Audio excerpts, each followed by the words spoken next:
arahan Bapak Presiden dalam Ratas, kami sudah melaporkan terkait dengan perkembangan COVID di luar Jawa. Yang pertama kita lihat bahwa angka reproduksi rate-nya beberapa naik, seperti di Sumatera naik 1, kemudian angkanya 1, Maluku naik 0,92, Kalimantan 0,98, Papua turun, Nusa Tenggara turun, maupun Sulawesi turun.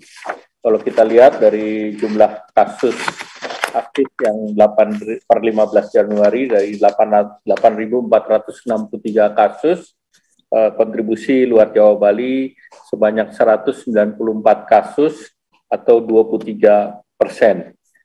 Nah, kemudian kita lihat dari jumlah kematian juga terkait dengan per tanggal 15 kemarin di luar Jawa Bali ada 2, kasus hariannya per 15 ada 69, transmisi lokal 66, imported case 3.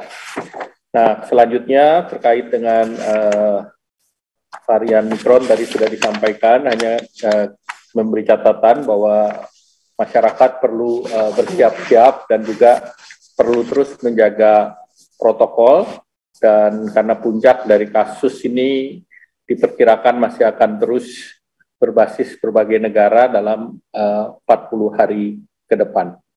Nah, terkait dengan perpanjangan penerapan PPKM di luar Jawa Bali, ini kriterianya berdasarkan level assessment, kemudian juga capaian vaksinasi yang dosisnya pertama di bawah 50% dinaikkan 1 level, sehingga perpanjangan dilakukan untuk 14 hari ke depan, yaitu 18 sampai 31 Januari dengan komposisi jumlah kabupaten kota PPKM level 1 menjadi 238 kabupaten kota, meningkat dari yang lalu 227, kabupaten kota level 2 turun menjadi 138 kabupaten kota, dari 148 kemarin karena mereka sudah bergeser ke level 1, dan dengan PPKM level 3 tinggal 10 kabupaten kota, dan di level 4 0 kabupaten kota. Selanjutnya kami juga akan menyampaikan terkait dengan arahan Bapak Presiden bahwa terkait dengan vaksin itu dipersiapkan, baik itu vaksin merah putih maupun vaksin yang berproduksi di dalam negeri, di mana ini tentunya akan dipersiapkan untuk pertengahan tahun ini atau yang diperkirakan di semester 2. Terkait dengan tambahan penonton MotoGP sesuai dengan rapat kemarin, ini ada permintaan untuk menambahkan jumlah penonton dari 63.000 menjadi 100.000.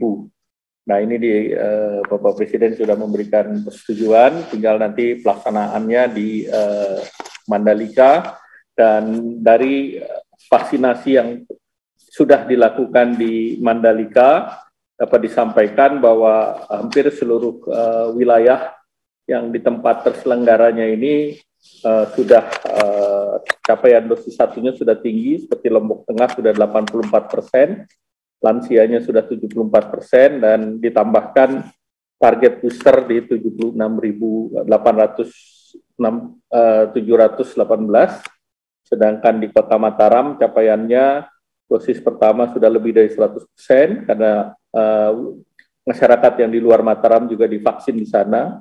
Kemudian lansianya sudah 61 dan akan ditambahkan 158 vaksin booster. Nah, selanjutnya Bapak Presiden juga tadi telah menyetujui beberapa program yang terkait dengan pemulihan ekonomi nasional.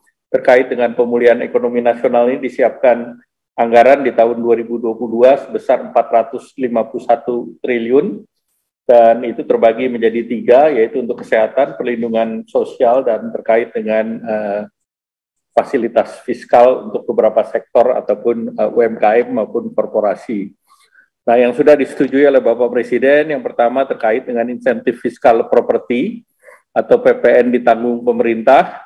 Ini disiapkan bahwa perpanjangannya akan dilakukan sampai dengan Juni 2022 dengan ketentuan PPN ditanggung pemerintah untuk rumah atau rumah susun, rumah tapak yang nilainya 2 miliar diberikan PPN DTP sebesar 50% dan diperhitungkan sejak awal kontrak dan diharapkan rumah itu bisa diselesaikan dalam waktu 9 bulan.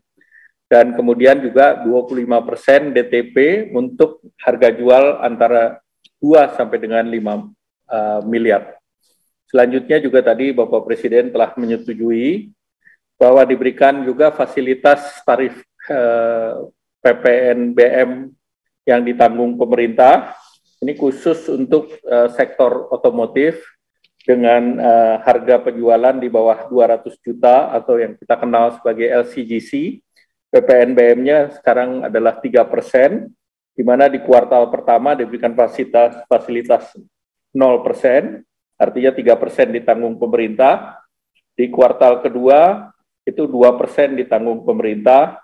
Di kuartal ketiga adalah 1% ditanggung pemerintah, dan di kuartal keempat bayar penuh, yaitu sesuai dengan tarifnya, yaitu 3%.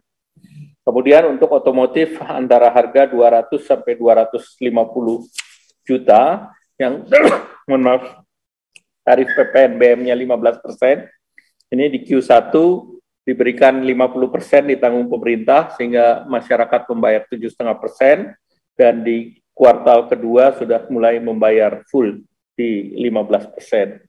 Selanjutnya juga Bapak Presiden menyetujui untuk front loading bansos, perluasan program bantuan tunai untuk pedagang kaki lima, warung, dan nelayan, di mana ini jumlah pesertanya diperkirakan sebesar 2,76 juta orang, 1 juta PKL dan pemilik warung, dan 1,76 juta nelayan penduduk miskin ekstrim. Besaran yang diberikan sebesar 600.000 per penerima. Nah, ini akan segera dilaksanakan, dan juga Bapak Presiden setuju bahwa untuk perlindungan sosial akan dilakukan front loading di kuartal pertama. Dan tadi seperti yang disampaikan Pak Menko Marinvest, Bapak Presiden berkali-kali mengingatkan agar bila tidak ada yang penting untuk perjalanan luar negeri, itu sebaiknya untuk tidak diadakan perjalanan luar negeri, karena kita berdasarkan simulasi yang ada, ini akan ada potensi kenaikan kasus Omikron dalam 1-2 bulan ke depan.